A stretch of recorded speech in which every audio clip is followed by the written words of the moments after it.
Bupati Probolinggo Puput Tantrianasari dikabarkan terkena operasi tangkap tangan Komisi Pemberantasan Korupsi. Puput Tantrianasari disebut terkena OTT akibat kasus jual beli jabatan di pemerintah Kabupaten Probolinggo. Selain Puput, anggota DPR Hasan Aminuddin yang merupakan suaminya juga dikabarkan ditangkap. Sampai saat ini belum ada tanggapan soal OTT dari KPK ini. Kejadian penangkapan tersebut terjadi di Kabupaten Probolinggo. Diketahui juga kalau Puput Tantrianasari dan Hasan Aminuddin masih dalam status terperiksa. Puput Tantrianasari lahir di Ponorogo 23 Mei 1983. Puput Tantrianasari merupakan sosok politisi yang kini menjabat sebagai Bupati Probolinggo. Ia menduduki jabatan tersebut sejak tahun 2013. Tak banyak informasi mengenai latar belakang keluarga perempuan yang hobi membaca, memasak, menyulam, yoga, hingga bersepeda ini. Ia merupakan istri dari Hasan Aminuddin.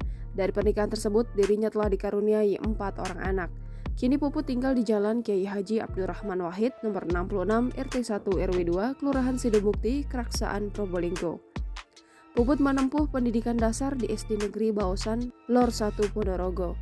Ia mengenyam pendidikan di sana sejak 1989 hingga 1995. Setelahnya, ia melanjutkan pendidikan di SLTPN 4 Ponorogo. Jenjang tersebut ia tamatkan pada tahun 1998. Untuk pendidikan menengah atas, Puput menempuhnya di SMU Negeri 2 Ponorogo dan lulus pada tahun 2001. Puput Tantrianasari sudah berkecimpung di dunia pemerintahan sejak lama. Ia bekerja sebagai staf BPD Jawa Timur pada tahun 2004 hingga 2008. Kemudian pada tahun 2013, ia mantap terjun ke dunia politik. Ia maju sebagai calon Bupati Probolinggo, posisi yang sebelumnya diemban suaminya, Hasan Aminuddin, selama 2 periode. Ia pun sukses terpilih menjadi bupati dengan Timbul Prihanjoko sebagai wakilnya. Pasangan Puput Timbul kembali maju dalam Pilkada Probolinggo 2018. Untuk kali kedua, mereka kembali terpilih setelah memperoleh 57,60% suara.